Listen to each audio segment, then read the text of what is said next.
함께 사도신경으로 신앙 고백하시겠습니다. 나는 전능하신 아버지 하나님 천지의 창조주를 믿습니다.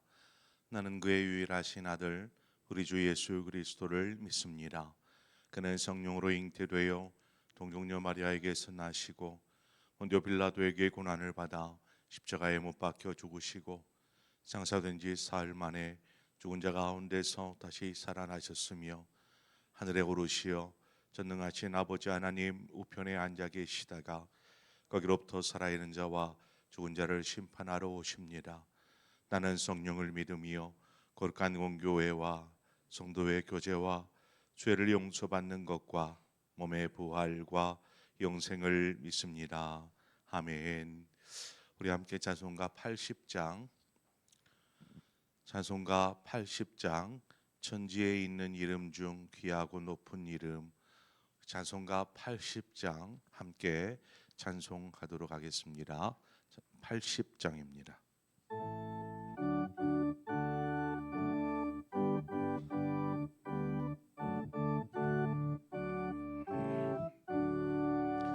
천지에 있는 이름 중 귀하고 높은 이름, 주 나시기 전 지으신 구주의 이름 예수.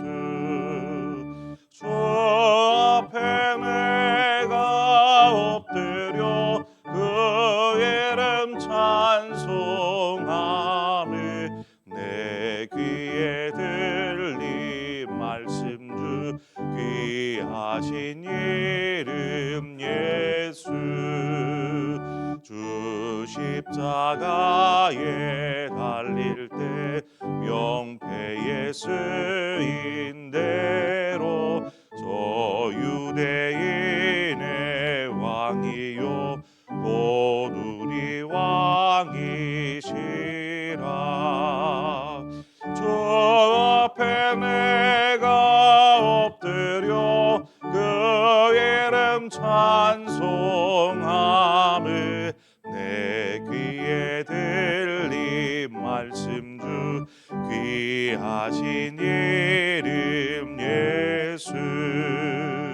지금도 살아 계셔서 언제나 하시느니 나 같은 죄인 부르사 참 소망 주시도다. 주 앞에 내가 엎드려 그 이름 찬송하며 내 귀에 들린 말씀 주 귀하신 이름 예수. 주 예수께서 영원히 어제나 오늘이나 그 이름으로 우리에게 참 복을 내리신다. 주 앞에 내가 엎드려 그 이름 찬송하며 내 귀에 들린 말씀 주 귀하신 이름 예수.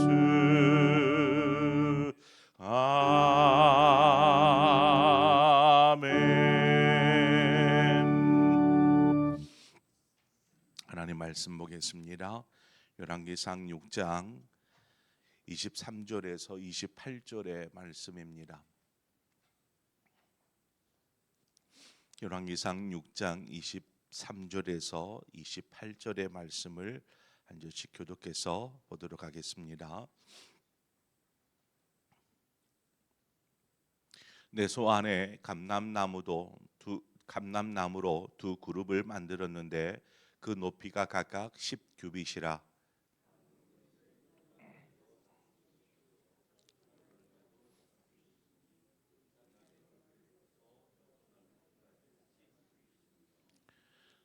다른 그룹도 10규빗이니 그 두 그룹은 같은 크기와 같은 모양이요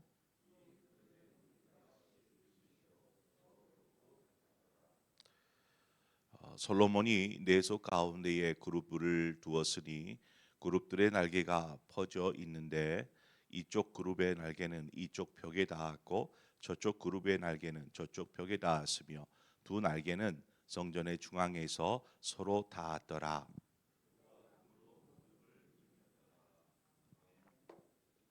아멘. 오늘 본문은 이제 성전의 내소죠. 내소라는 것은 지성소를 이야기합니다.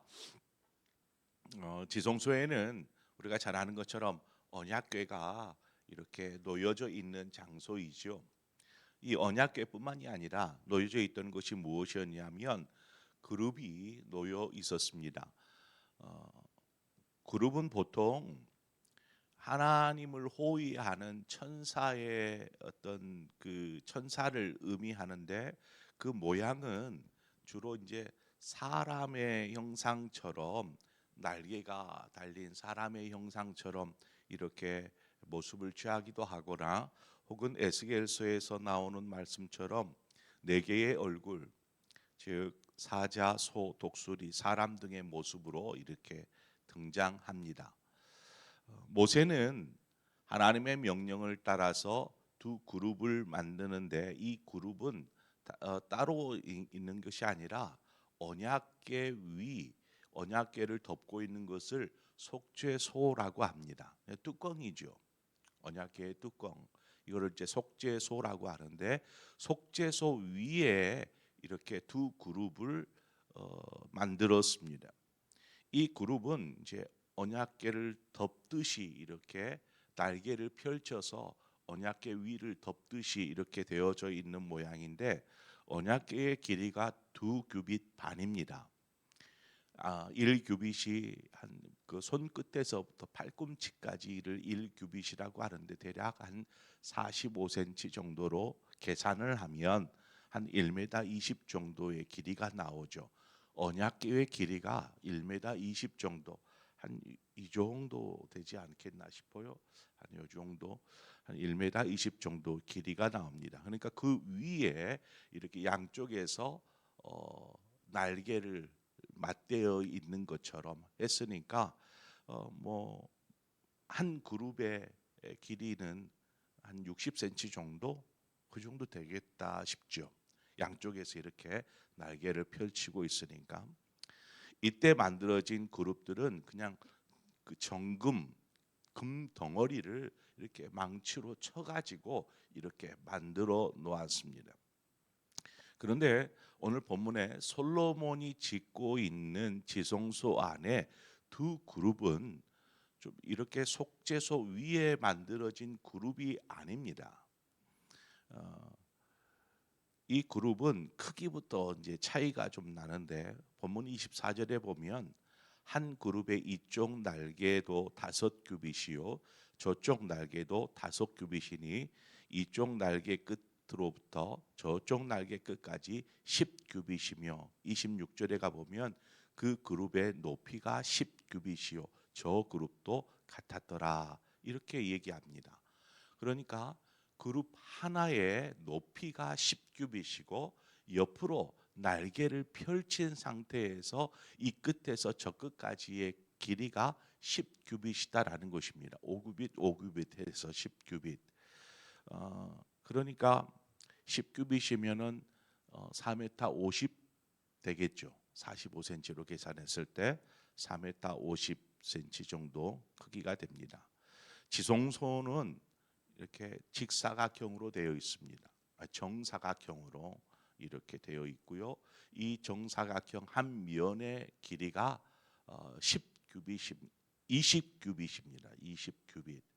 그러니까 10규빗의 한 그룹이 날개를 펼치고 있는 것과 또 하나의 또 그룹이 날개를 펼치고 있으면 그 두 개를 합치면은 20규빗이 됩니다. 그렇죠? 그러니까 한 면 전체를 이 두 규빗이 이렇게 날개를 이 끝에서 닿고 저 끝에서 닿고 또 두 그룹의 날개가 서로 닿아 있어야 그 안에 들어갈 수 있는 것이죠. 그렇죠? 그래서 그룹은 그 지성소의 그 한 면과 길이가 딱 맞게끔 만들어졌습니다.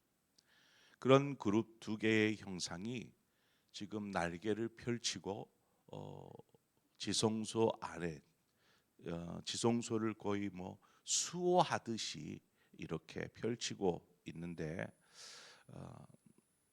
들어오는 지성소의 정중앙에, 이 지성소의 중앙에 입구를 바라보면서 이렇게 날개를 펼친 상태로 그렇게 세워져 있었습니다. 그러니까 지성소 전체를 지금 날개를 펼쳐서 하나님의 임재하시는 언약궤와 그 지성소를 거룩하게 보호하고 있는 그런 것이죠. 하나님의 거룩함은 그 무엇으로도 침범할 수가 없습니다. 마치 모세가 시내산에 도착했을 때 모세만 이렇게 시내산에 올라갑니다. 여러 차례 이제 시내산에 올라가는데, 올라가서 언약궤도 받고요, 많은 율법과 또 성막에 만드는 설계도도 받고요 하면서 이렇게 시내산 위로 올라가게 되는데, 그때에 백성들은 이 시내산으로 접근하지 못하도록 막습니다.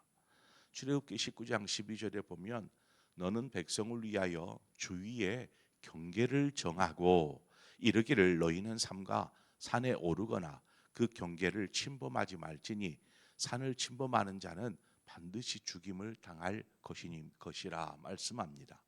그러니까 산 주위에 경계를 정해 놓았습니다. 누가 뭐 선을 이렇게 그어놓은 것도 아니지만 경계를 정하였고, 이 경계를 넘어서지 못하게 하였던 것이죠.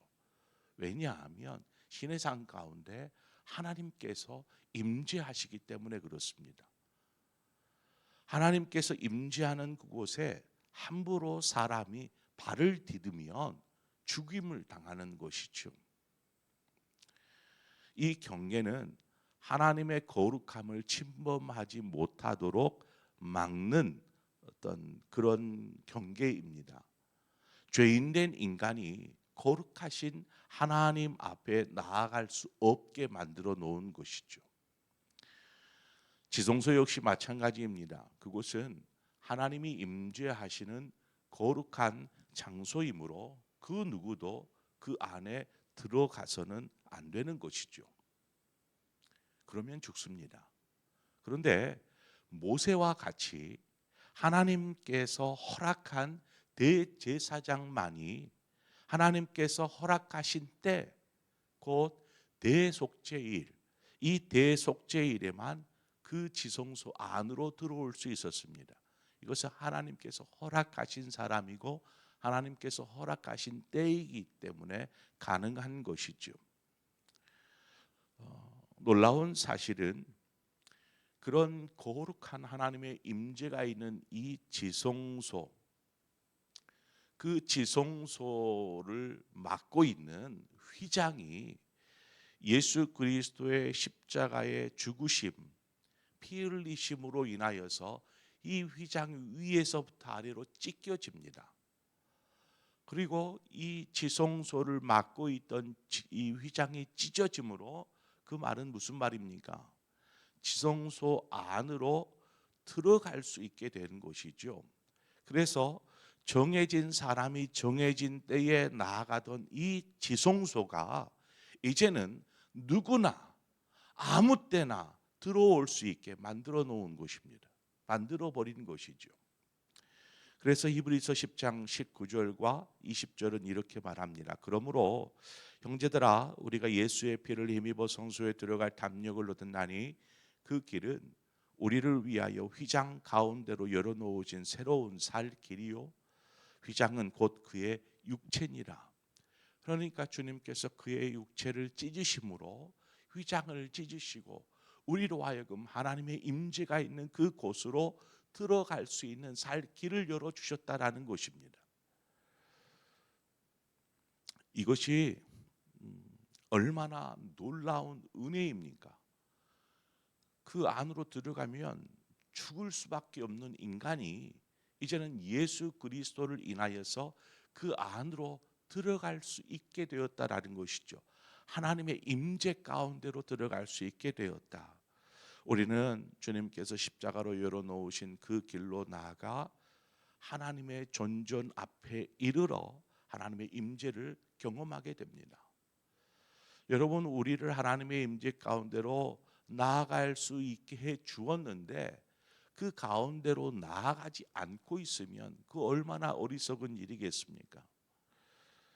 그 길로 나아가 주님의 임재 가운데 나아간다라는 것은 이것이 얼마나 하나님께 영광된 길이요 또 우리에게는 축복된 일이겠습니까?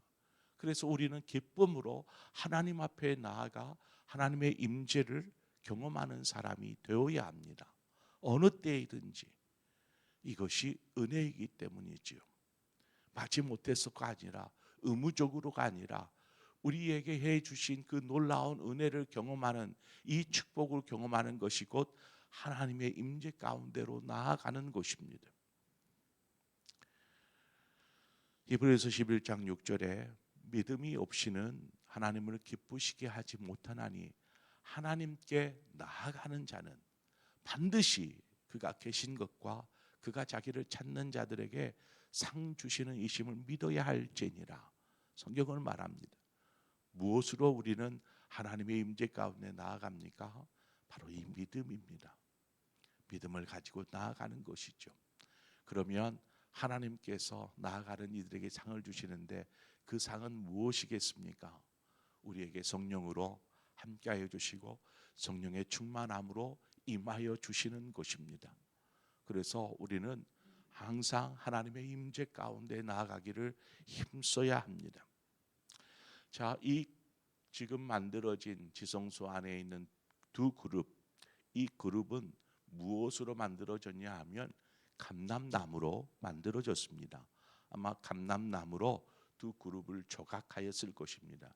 그러니까 속죄소 위에 있는 이 그룹의 모양과는 좀 다르게 넓게 날개를 펼치고 앞을 향하고 있는 모양의 그룹을 이제 나무로 조각하여서 만든 것이죠. 그리고 그 만들어진 조각 나무 이 형상 위에다가 금을 이렇게 입혔습니다. 감람나무라 할 때에 저는 다윗의 시편이 떠올랐습니다. 시편 52편 8절에 나는 하나님의 집에 있는 그 푸른 감람나무 같으며 하나님의 인자하심을 영원히 의지하리로다라고 다윗이 고백하는 이 시편이 떠올랐습니다. 다윗은 자신을 하나님의 집에 있는 푸른 감람나무와 같다라고 비유하고 있죠. 이는 푸른 감람나무의 어떤 풍성함과 아름다움을 빗대어서 이야기한 것인데 하나님의 자녀된 우리는 하나님의 아름다움과 그 영광을 드러낼 의무가 있습니다. 그것이 하나님의 임재 속에서 살아가는 우리의 삶의 모습이라 이렇게 이야기할 수 있겠지요. 감람나무는 나무로 만들었으니까 빛나겠습니까? 그러나 그 감람나무로 만든 두 그룹의 형상에 금을 입혀 놓음으로 이제 금을 입혀 놓았으니까 오죽하겠습니까? 반짝반짝하지 않겠어요? 그렇지 않아도 지금 온통 사면이 금이 이렇게 되어 있어서 번쩍번쩍하겠지만 이 두 그룹 역시 아름답게 형상으로 만들어지고 그 위에 이제 금을 덮었으니 여식시 빛났을 것입니다. 이것처럼 우리의 삶이 예수 그리스도의 은혜로 입혀질 때에 우리는 빛날 수 있는 것입니다.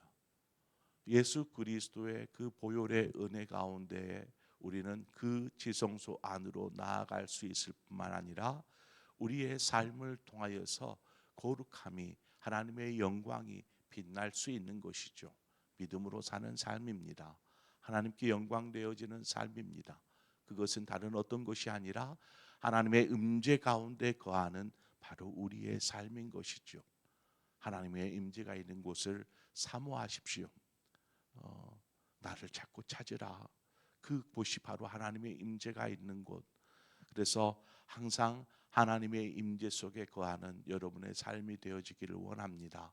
다윗의 고백처럼 푸른 감람나무와 같은 하나님의 풍성하신 임재, 그 하나님께서 우리와 함께 하시고 성령으로 충만케 하여 주셔서 우리의 삶을 늘 믿음과 충만함으로 이 삶을 이기며 승리하며 살아가는 삶으로 우리를 이끌어 주실 줄 믿습니다. 그 길을 걸어가시는 우리 모든 상봉의 성도님들 되시기를 주님의 이름으로 축원을 드립니다. 우리 함께 기도하겠습니다. 좋으신 하나님 아버지, 하나님의 거룩함이 있는 그 지성소, 그 지성소 안을 두 그룹으로 수호하듯 보호하듯 그 거룩함을 지켜내는 그 지성소를 예수 그리스도의 십자가의 고난과 그 보혈로 그 길을 열어주시고 누구든지 그 안으로 들어와 그 임재 가운데 거하기를 원하셨던 하나님, 이제 우리가 주님께서 열어놓으신 그 찢기심으로 열어놓으신 그 살 길을 지나 그 휘장 안에 들어가 하나님의 임재를 경험하기를 원합니다. 경험하지 못함이 얼마나 허망한 일이겠습니까? 하나님의 은혜요, 그 축복된 자리를 우리가 사모하고 늘 언제나 다윗이 고백했던 것처럼 하나님의 성전에 푸른 감람나무 같은 삶을 살게 하여 주옵소서. 그래서 우리 안에 늘 성령의 충만한 은혜가 있게 하여 주시고 하나님의 임재 속에서 우리의 삶을 살게 하여 주시되 우리의 삶이 하나님과 동행하는 삶이요 늘 승리하는 삶이 될 수 있도록 인도하셔서 우리의 삶을 통해 예수 그리스도의 영광이 드러나게 하여 주시옵소서. 인도하여 주실 것을 믿고 예수님의 이름으로 기도합니다. 아멘.